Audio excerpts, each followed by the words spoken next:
নমস্কার, গল্পগুলোতে আমি স্নিগ্ধা আপনাদের সকলকে স্বাগত জানাই। আজকে আপনাদের রোমাঞ্চ গল্প শোনাচ্ছি বন্ধু, অচিন্ত্য কুমার সেনগুপ্ত। গল্পটি ভালো লাগলে অনুগ্রহ করে লাইক, কমেন্ট, শেয়ার ও সাবস্ক্রাইব করে আমার পাশে থাকবেন। আসুন শুরু করি গল্পটি।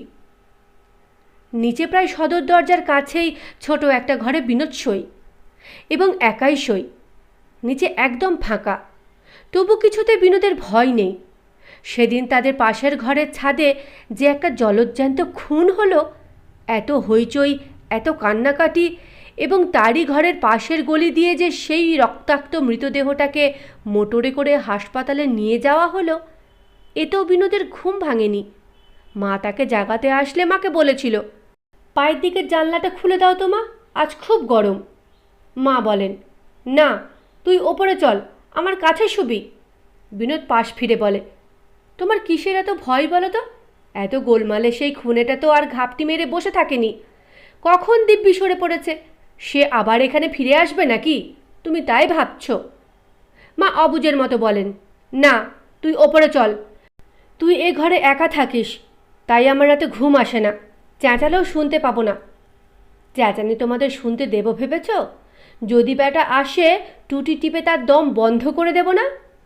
তার দিদি বলে, কিন্তু যাকে মেরেছে সে যদি জানালা দিয়ে এসে মুখ বাড়ায়? বিনোদ হেসে বলে, তার মুখটা ভালো করে দেখার জন্যই তো পায়ের দিকের জানলাটা খুলে রাখতে বললাম। মুখ যদি বাড়াই তবে নেহাতি দুটো গল্প করা যাবে। কিছুতেই বিনোদের ভয় নেই।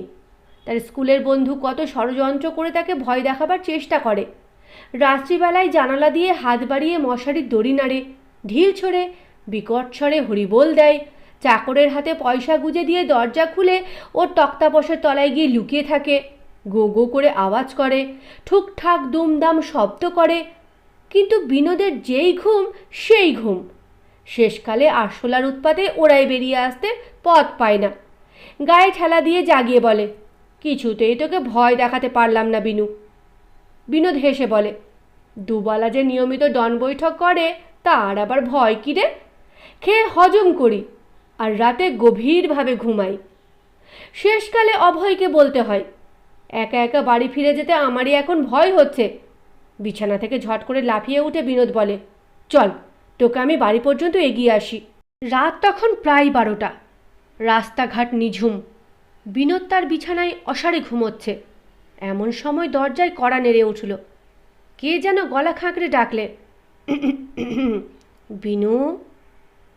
সাধারণত এত সহজে বিনোদের ঘুম ভাঙে না, কিন্তু সেই অস্ফুট কণ্ঠের ডাক শুনে চট করে তার ঘুম ভেঙে গেল। এমন অনেক কালা আছে, চেঁচিয়ে কথা বললে সেই কথার এক বর্ণও তারা শুনতে পায় না, কিন্তু চলন্ত ট্রেনের শব্দের মধ্যেও একটু নিন্দে করলে তেড়ে উঠে বলে, কি বললে? ভাবো আমি শুনতে পাইনি? বিনোদেরও আজ সেই দশা। চুপি চুপি কেউ তাকে ভয় দেখাতে এসেছে বুঝি, কিন্তু সব সময় সে সাবধানী। জোরে ডাকলে সে তেমনই ঘুমোয় বটে, কিন্তু আস্তে ডাকলে জেগে উঠতে সে জানে। পাছে লোকটা সাড়া পেয়ে পালায়। বিনোদ তাই কোনো কথা না বলে হাতে একটা লকলকে বেত নিয়ে নিঃশব্দে দরজা খুলে দিল। সিঁড়ির উপর দাঁড়িয়ে অভয় হাসছে। বিনোদ বলে, তুই এই সময়, এত রাতে, কি দরকার? অভয় ভিতরে ঢুকে বলল, 9:30টার সাথে বায়োস্কোপে গিয়েছিলাম, এই ফিরছি। বাড়ি যাসনি? অভয় চাপা গলায় বললে, বাড়ি আর ফিরব না। বিনোদ বলে, কেন, কি হলো? অভয় বলে, বাবা মা আমাকে বাড়ি থেকে তাড়িয়ে দিয়েছেন, আরও অনেক রহস্য গল্প আছে। বিনোদ বিস্মিত হয়ে বললে, তাড়িয়ে দিয়েছেন? কি অপরাধ, কি করেছিস? অপরাধ আবার কি, ও বাড়িতে আমার আর পোষাবে না। তারপর ঘরের চৌকাঠের দিকে পা বাড়িয়ে বলল, চল ভেতরে, সব বলছি। ঘরের এক কোণে ক্যানভাসের একটা ইজি চেয়ার, তার উপর বসে অভয় বললে, তোর এখানে আজ আমি শোবো, দিবি তো শুতে? বিনোদ আলো জ্বালালো, বলল, স্বচ্ছন্দে। আলোতে বিনোদ দেখল অভয় অদ্ভুত সেজেছে। গায়ে গরদের পাঞ্জাবির ওপরে দামি শাল, পরনে সিল্কের ধুতি, পায়ে জরির জুতো, হাতের কবজিতে সোনার রিস্টওয়াচ বাঁধা, সারা গায়ে এসেন্সের গন্ধ ফুরফুর করছে, পরিপাটি টেরি বাঁকানো, ডান হাতের আঙ্গুলের হীরের আংটিটা জলজল করছে। বিনোদ বললে, এত সেজেগুজে বেরিয়েছিস যে? চেহারা দেখে তো ত্যায্য পুত্র বলে মনে হচ্ছে না। অভয় হেসে বললে, বাবা মা বাড়ি থেকে বের করে দিলেন বটে, কিন্তু যত কিছু আমার জিনিসপত্র ছিল সব সঙ্গে দিয়ে দিলেন। বললেন, এই নাও তোমার জিনিসপত্র, আর এ মুখো হয়েও না বাছাধন, যেখানে খুশি বেরিয়ে পড়ো। সেই যে জাপানি বাক্সটাই রোজ 2 আনা 4 আনা করে জমাতুম বিনু, সে বাক্স ভেঙে সব খুচরো সিকি আদুলি আমার পকেটে দিয়ে দিয়েছেন। বললেন, যেখানকার খুশি টিকিট কেটে ভেগে পড়ো, তোমার এই কালো মুখ আর দেখতে চাই না। বিনোদ বিছানায় শুয়ে অভয়ের মুখের দিকে একদৃষ্টে অনেকক্ষণ চেয়ে রইল। পরে বলল, কিন্তু তুই কি করেছিলিস শুনি? বলছি, সব বলছি।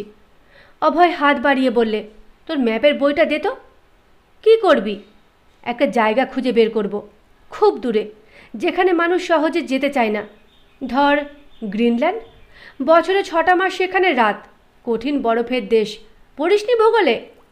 বিনোদ হেসে উঠল। বললে, কিন্তু পকেটে মাত্র কটা তোর খুচরো পয়সা, তা দিয়ে তুই গ্রিনল্যান্ড যাবি? টেবিলের ওপর অ্যাটলাসটা পড়েছিল, সেটা হাত বাড়িয়ে তুলে নিয়ে অভয় পাতা উল্টোতে লাগলো। বললে, এমন জায়গায় যাব যেখানে ভাড়া লাগে না। বিনোদ হেসে বললে, আপাতত দেখছি সেটা আমার এই শোয়ার ঘর। তুই পাগলামি করিস নে অভয়, চল তোকে বাড়ি রেখে আসি। বাবা বকাবকি করেই থাকেন, এখন নিশ্চয়ই ব্যস্ত হয়ে তোকে খুঁজতে বেরিয়ে গেছেন। অভয় বললে, খুঁজুন গে, কিন্তু একবার যখন বেরিয়েছি তখন আর আমি ফিরছি না। জাহাজে করে আমি স্পেনে যাব, সেখান থেকে কলম্বাসের মতো নতুন মহাদেশ আবিষ্কার করতে বেরোবো। জাহাজ না পাই, সঙ্গী না জোটে, তবু আমি পেছোপা হব না। নে আলোটা নেভাতো, আজ রাতটা তো এখানে ঘুমোই। বিনোদ বললে, আমার বিছানায় উঠে আয়, দুজনে খুব ধরবে। অভয় বললে, না না, আমি চিত হয়ে আরাম হয়ে শুতে পারবো না, আমার মেরুদণ্ডে খুব চোট লেগেছে। এই বেশ ঘুমোতে পারবো এখানে, একটা বালিশ এগিয়ে দে দেখি। বলে সে নিজেই আলো নিভিয়ে একটা বালিশ টেনে পিঠের তলায় রেখে আবার বললে, নে তুই এখন শুয়ে পড়, ঢের রাত হয়েছে, কাল ভোরে উঠে চা খেতে খেতে না হয় কর্তব্যটা ঠিক করা যাবে। বিনোদ বললে, এমনি তোর ঘুম আসবে? হতবাঘা, উঠে আয় ওপরে। অন্ধকারে অভয় খিলখিল করে হেসে উঠে বলল, পাগল, ঘুম আসবে না মানে? স্কুলে বেঞ্চির ওপর দাঁড়িয়ে পর্যন্ত ঘুমোই, আর এ তো দিব্যি মোলায়েম একটি চেয়ার। কলম্বাসের মতো যে দেশ জয়ে বেরোবে, তাকে খালি গায়ে শীতের রাতের শুকনো কাঠের ওপর শুলেও বেমানান দেখাবে না। থাম, তোকে আর বকাবো না, তুই ঘুমো।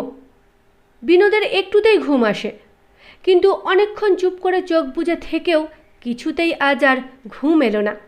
অভয়ের সঙ্গে আরও অনেকক্ষণ গল্প করা যাক, এই ভেবে চোখ না মেলেই ডাকলে, অভয়। অভয়ের কোনো সাড়া নেই। মেরুদণ্ডে চোট পেয়েও ঘুমের তার কোনো বিন্দুমাত্র ব্যাঘাত হয়নি। আবার ডাকলে, অভয়। সেই অন্ধকার কালো রাত্রি, আর হলো নিস্তব্ধতা। বিনোদ লাফিয়ে উঠে বসল। ঘরে কেউ নেই। ম্যাপের খাতাটা মেঝের ওপর উল্টানো, চেয়ারের ওপর বালিশটা কুঁচকে পড়ে আছে, দরজাটা খোলা। বিনোদ ঘর ছেড়ে সদর দরজার কাছে এলো। সদর দরজাটাও দু ফাঁক। অভয় আবার কখন দরজা খুলে বাইরে গেছে। দুষ্টু ছেলে, তাকে ভয় দেখানোর নতুন ফন্দি করেছে বুঝি। কিন্তু বিনোদ দম্বার পাত্র নয়। গরম কোটটা গায়ে দিয়ে রাস্তায় নামল। কোথাও একটা জনপ্রাণী নেই। নিজের দ্রুত ও সশব্দ নিঃশ্বাস ছাড়া একটা অন্য শব্দ সে কোথাও থেকে শুনতে পাচ্ছে না। আরও রহস্য রোমাঞ্চের গল্প। আবার সে ডাকল, অভয়। মুহূর্তের মধ্যে তার খুব কাছে খিলখিল করে কে জোরে হেসে উঠল, এবং সেই খণ্ড খণ্ড হাসির ঢেউয়ের নিমেষে চোখের সামনে ভেসে উঠল অভয়। বিনোদ বললে, কোথায় গেছিলি? বাহ, এইখানেই তোর পাশে দাঁড়িয়েছিলাম তো। ঘরের মধ্যে ভীষণ গরম, অত গরমে কখনো ঘুম আসে? গরম কিরে পাগলা, এই কনকনে শীতের রাতে তোর গরম লাগছে?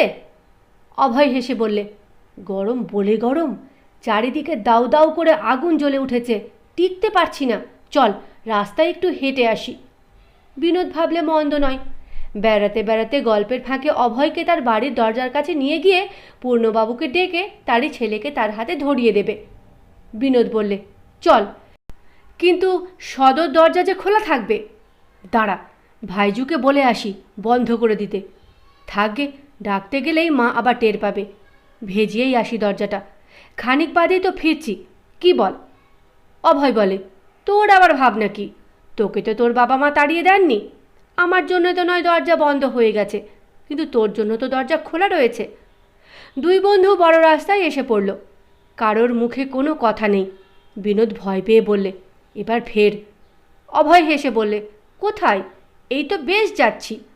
খানিক দূরে কয়েকজন লোক এগিয়ে আসছে দেখা গেল। একজনকে দেখে বিনোদের মনে হলো পূর্ণবাবুর মতো। লোকজন নিয়ে ছেলের খোঁজে বেরিয়েছে নিশ্চয়। অভয়কে এবার স্বচ্ছন্দে ধরিয়ে দেওয়া যাবে। গায়ের জোরে বিনোদের সঙ্গে সে কখনোই এঁটে উঠবে না। লোকগুলো না বেঁকে সামনে তাদের দিকে এগিয়ে আসছে দেখে বিনোদ ভরসা পেল। অভয়কে বুঝতে না দিয়ে বললে, হ্যাঁ, আরও একটু বেড়াই, আয়। অভয় পকেট হাতড়ে কতগুলো পয়সা বার করলে, বললে, গুনে নে শিগগির। বাবা, মেজদা, কাকা, রামখুড়ো সবাই এসে পড়লেন যে। দেরি করিস না আহাম্মক কোথাকার, শিগগির তুলে নে পয়সাগুলো। বলে পয়সা ভরা হাত মেলে অভয় কাঁপতে লাগলো। এক্ষুনি যেন ঊর্ধ্বশ্বাসে সে ছুটে পালাবে। বিনোদ এর জন্য আগে থেকে প্রস্তুত ছিল। গায়ের জোরে তার সঙ্গে কেউই পারে না। স্কুলের ছাত্র থেকে শুরু করে মাস্টার কেউই পেরে ওঠে না। সে তাড়াতাড়ি অভয়কে দুই হাতে শক্ত করে জাপটে ধরে বললে, কিন্তু তুই কোথায় যাবি?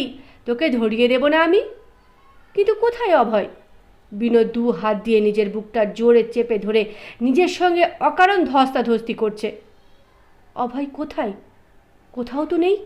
কখন টুপ করে সরে পড়েছে, নিশ্চয়ই পাশের গলি দিয়ে।